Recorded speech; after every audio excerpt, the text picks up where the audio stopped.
Hello, everyone. We're back out with our NFL predictions. This week is Wildcard weekend. Um, you have two games tomorrow on Saturday, and you have three games on Sunday, and then a game on Monday night. It'll be the first ever Monday night Wildcard game ever this week. We start off tomorrow at 4:30 p.m. Eastern Time with the Raiders going to Cincinnati to take on the Bengals. These two teams played in Week 11 or 12 of the season, and Cincinnati won that one 32-13.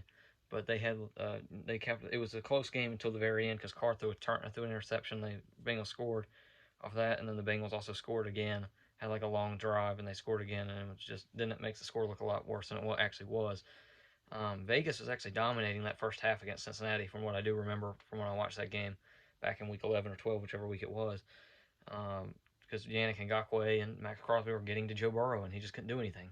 But then the second half, the tables turned, and then um, Trey Hendrickson dominated the defensive line there um, for and I think it was Luke Wilson. I think is the other guy.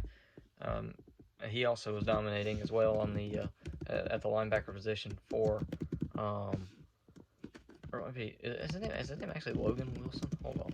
Yeah, it is. It's Logan Wilson. Sorry, I thought Luke Wilson. Logan Wilson's dominating at the linebacker spot for Cincinnati. So that was making things, it was a very interesting thing to watch. That the two halves were just very different from each other. It's going to be interesting to see how Vegas covers the weapons of Cincinnati because ever since about Week 7, after the Baltimore game for Cincinnati, um, Cincinnati's Tyler Boyd, T. Higgins, and Jamar Chase all came alive, and then Joe Mixon came alive. And whenever if the defenses were always able, the defenses seem to be able to shut down at least one of those. Sometimes they're able to shut down all three of those receivers, or they're able to shut down Joe Mixon. But whichever one the Raiders are going to end up. Raiders have some problems in their secondary as far as injury concerns go. They lost Jonathan Abram, who's their best, they're probably their best safety. Well, maybe not, he's not their best cover safety, though. Trevon Mary's better at coverage. But they lost Jonathan Abrams, so they've been playing guys like Dallin Levitt and Tyree Gillespie and Roderick Teamer in there at the safety spot. They lost Trayvon Mullen for the season due to injury, and so they've had to use guys like Brandon Faison, who's been playing phenomenally. Had a great game on Sunday against the Chargers. Had Desmond Trufant signed. They have um, Nate Hobbs playing on the slot, and then they have Casey Hayward on the outside.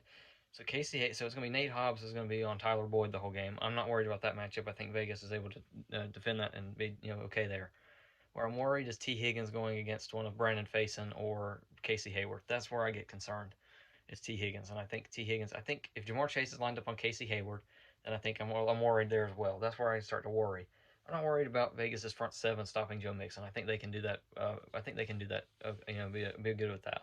I think they can get pressure on Burrow. It's just how does Faison and Hayward play on the outside with Trufant coming in as a sub? How do those three guys handle the offense of Cincinnati?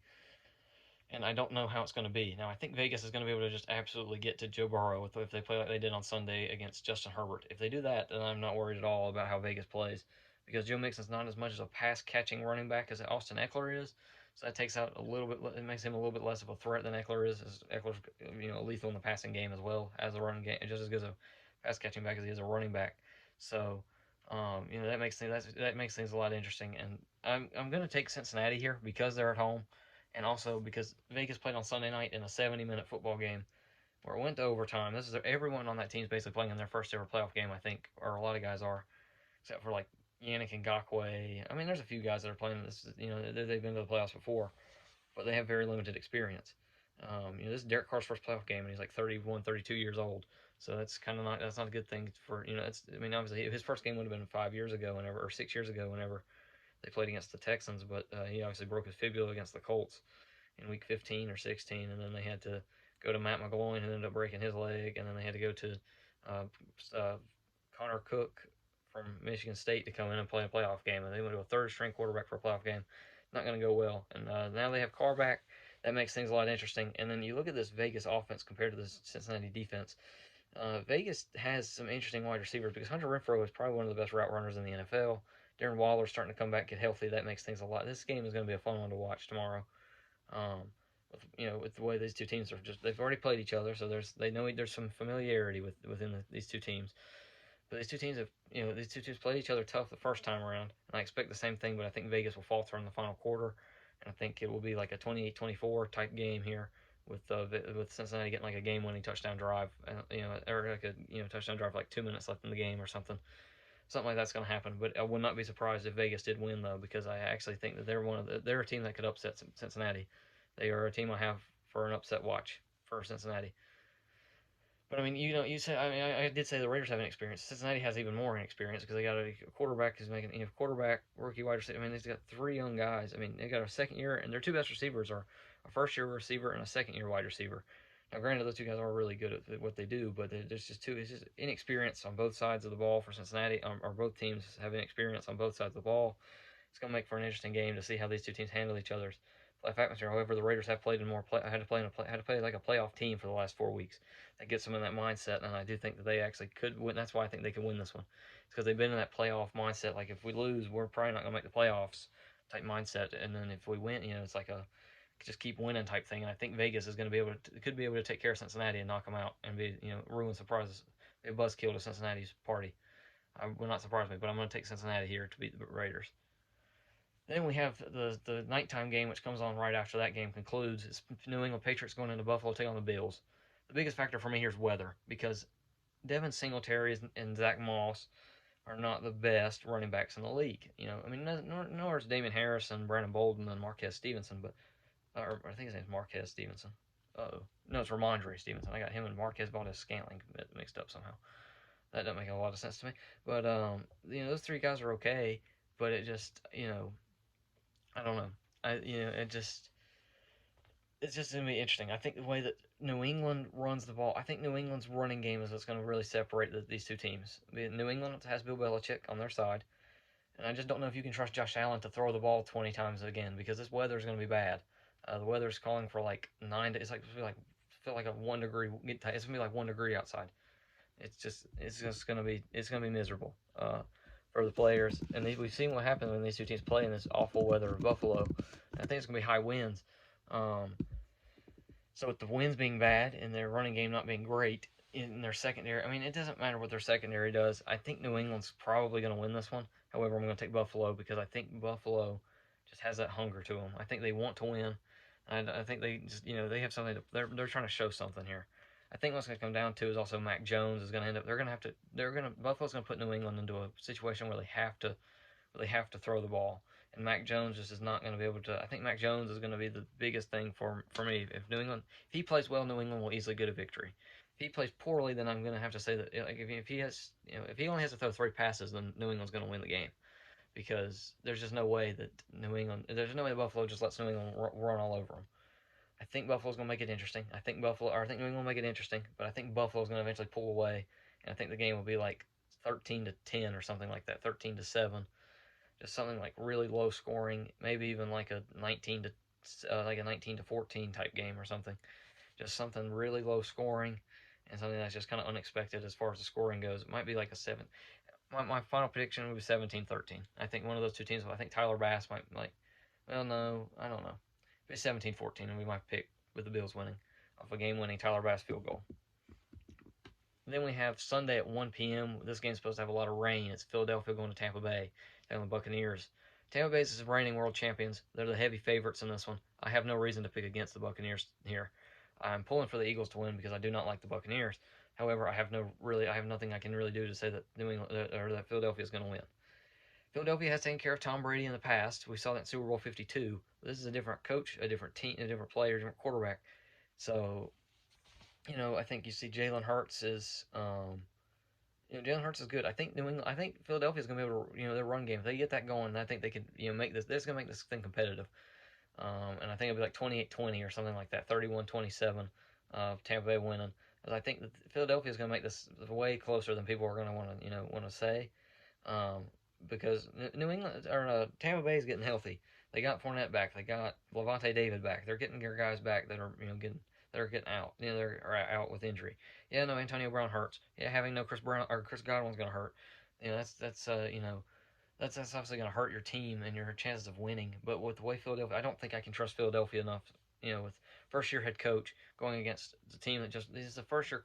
Basically, Jalen Hurts is the first-year quarterback, and this is the first-year head coach.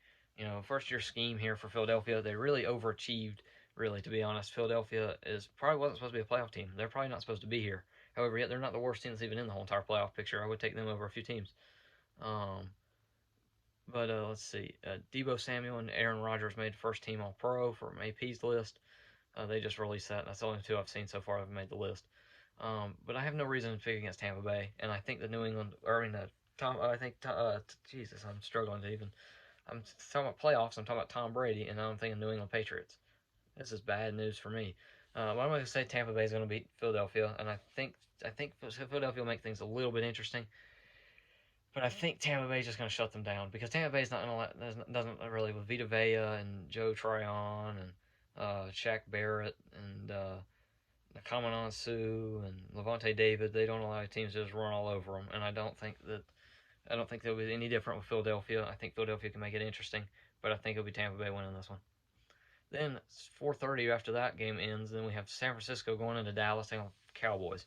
40 years ago this week was the Dwight Clark the catch game in the end zone. You can see I'm a 49ers fan. I hope San Francisco wins. I also think San Francisco will win.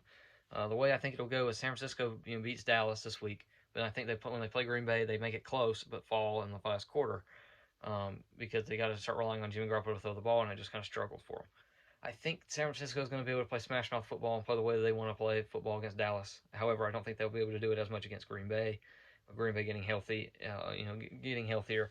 San Francisco is probably a team that I don't think many people want to play in the playoffs. I think Dallas was kind of hoping Rams would, Dallas was probably hoping Rams would win, to tell you the truth, so that Dallas could be playing against the Eagles and kind of get just hurry up and win.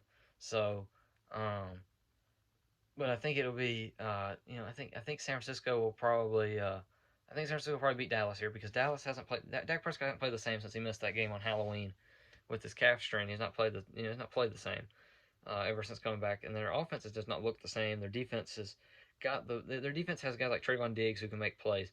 What is going to happen is if Debo Samuel, if the San Francisco can run them all over Dallas, and run with success and do what they did, if they play like they did second half of the Rams game last week, they're easily going to blow out Dallas.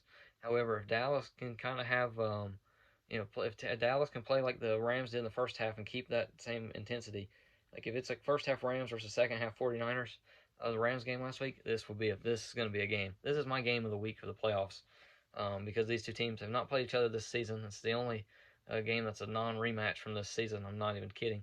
So I'm hoping this game's going to be exciting because these two teams haven't played each other all year. Also, I'm a 49ers fan. I'm hoping San Francisco wins, and I think they can get the job done, and I think they'll beat Dallas 24-17. Then we have Pittsburgh Steelers going into Kansas City, take on the Chiefs. Also, my scores for this week don't matter. I'm just doing this as a little extra fun thing, see whatever. But I think Kansas City's going to easily win. Ben Roethlisberger went into a press conference. He's like, we know we probably shouldn't be here. We know we're the worst team in the playoffs. We know we suck, and I know I'm about to retire after this loss on Sunday. So let's just get this over with. That's basically what he was saying on his press conference on Tuesday or whenever it was.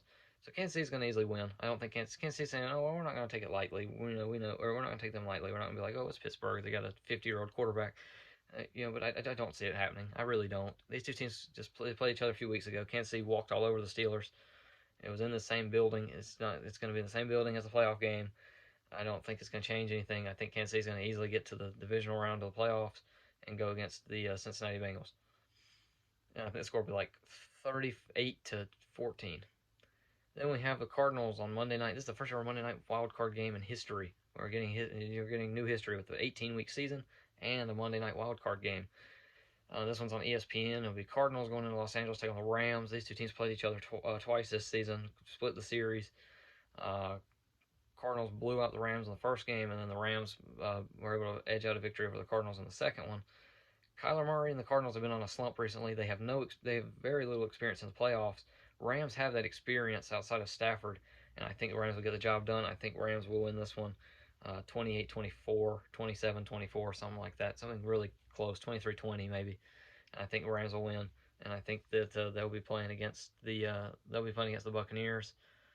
So for my picks would be Buccaneers, Rams next week, and then Cowboys and Packers, or 49ers and Packers next week, and then you have the Bills and the Chiefs next week, and then the Bengals and the Titans next week. That's my picks, and that's what I think the playoffs are going to look like next week. So just to recap it, I think the Rams will win. I think the Chiefs will win. I think the 49ers win. I think the Buccaneers win. I think the Bengals win. I think the Bills win. Now I think the Raiders, Patriots, and Eagles and Cardinals, I guess, and Eagles. I think every single one of these teams are on upset watch except for the Kansas City Chiefs. Kansas City Chiefs Steelers game is the one I feel most comfortable picking. The Kansas City Chiefs as a clear favorite to win. Every other game I've picked the scores will be close because I think they'll actually be close games. I think those teams have chances of getting upset, and there's a good chance that I actually get all my picks wrong this week. Because I think all these teams that I picked against could actually win. And it's just this is going to be the most competitive playoffs I think we'll ever see, or that we've ever seen. I would not be surprised. These are all teams that are really good and all deserve to be here. And there's plenty of teams that all deserve. There's other teams that deserve to be here, especially out in the AFC. And then the Saints are the only team in the NFC I can really say that have a chance. Really should have been in the playoffs, really. But other than that, I think if we could just have the best 14 teams make the playoffs, I would say Pittsburgh deserves to get kicked out. But and we need to have the Chargers should be in here. We all know this, but the Raiders ended the Chargers' hopes and dreams, which I'm not really complaining about because I don't really care about the Chargers all that much. I'm not a Chargers fan, but I mean, I guess I like the Chargers okay, but I'm not crazy on them. But I like them better than Pittsburgh. But that's that. All right, I'll see you guys all next week for divisional round predictions. Have a good playoff weekend, and see you guys next week.